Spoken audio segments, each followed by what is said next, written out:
Genesis chapter 12. The call of Abram. The Lord had said to Abram, "Go from your country, your people, and your father's household to the land I will show you. I will make you into a great nation, and I will bless you. I will make your name great, and you will be a blessing. I will bless those who bless you, and whoever curses you I will curse. And all the peoples on earth will be blessed through you." So Abram went as the Lord had told him, and Lot went with him. Abram was 75 years old when he set out from Haran. He took his wife Sarai, his nephew Lot, all the possessions they had accumulated, and the people they had acquired in Haran. They had set out for the land of Canaan, and they arrived there. Abram traveled through the land as far as the site of the great tree of Moreh at Shechem. At that time the Canaanites were in the land. The Lord appeared to Abram and said, "To your offspring I will give this land." So he built an altar there to the Lord, who had appeared to him.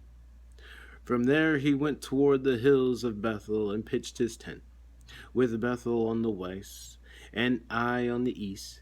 There he built an altar to the Lord and called on the name of the Lord.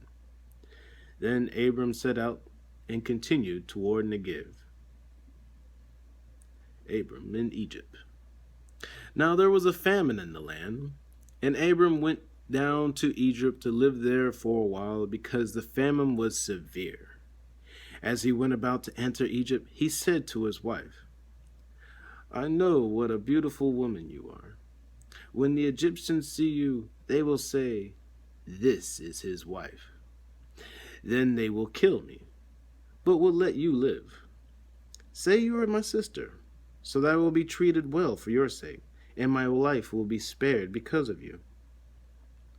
When Abram came to Egypt, the Egyptians saw that Sarai was a very beautiful woman.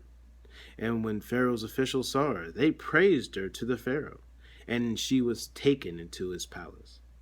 He treated Abram well for her sake, and Abram acquired sheep and cattle, male and female donkeys, male and female servants, and camels.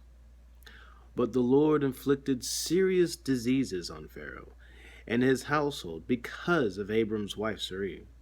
So Pharaoh summoned Abram. "What have you done to me?" he said. "Why didn't you tell me she was your wife? Why didn't you say, 'She's my sister,' so I could take her as my wife? Now then, here is your wife. Take her and go." Then Pharaoh gave orders about Abram to his men, and they sent him on his way with his wife and everything he had. Genesis chapter 13. Abram and Lot separate.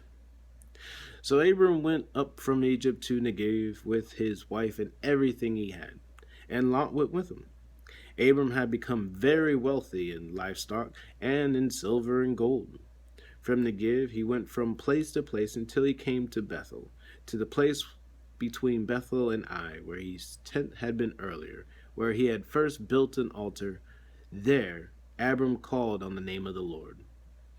Now Lot, who was moving about with Abram, also had flocks and herds and tents, but the land could not support them while they stayed together, for their possessions were so great that they were not able to stay together, and quarreling arose between Abram's herders and Lot's.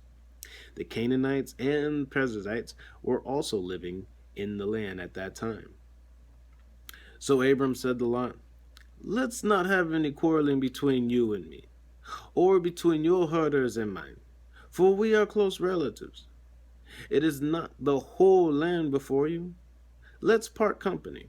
If you go left, I will go right.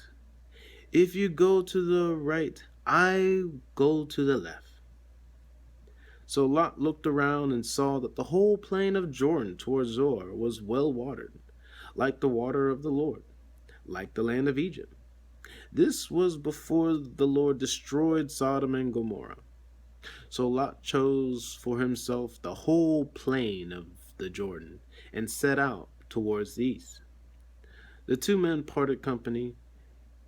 Abram lived in the land of Canaan, while Lot lived among the cities of the plain and pitched his tents near Sodom. Now the people of Sodom were wicked and were sinning greatly against the Lord. The Lord said to Abram after Lot had departed him, "Look around from where you are, to the north and the south, to the east and west. All the land that you see I will give to you and your offspring forever. I will make your offspring like the dust of the earth, so that if anyone could count the dust, then your offspring could be counted. Go, walk through the length and breadth of the land, for I am giving it to you." So Abram went to live near the great trees of Mamre of Hebron, where he pitched his tents. There he built an altar to the Lord. Genesis chapter 14. Abram rescues Lot. At the time when Amraphel was king of Shinar, Arok king of Elasar, Kedorlaomer king of Elam, and Tidal king of Giom, these kings went to war against Bera king of Sodom, Bishra king of Gomorrah, Shinab king of Admah, Shemeber king of Zemboim, and the king of Bela, that is, Zoar. All these later kings joined forces in the valley of Siddim, that is, the Dead Sea Valley. For 12 years they had been subject to Kedorlaomer, but in the 13th year they rebelled. In the 14th year, Kedorlaomer and the kings allied with him went out and defeated the Rephaites in the Estera Karim, the Zuzites in Ham, the Emites in Sephar and Kibrothim, and the Hurites in the hills of Seir, as far as El Paran near the desert.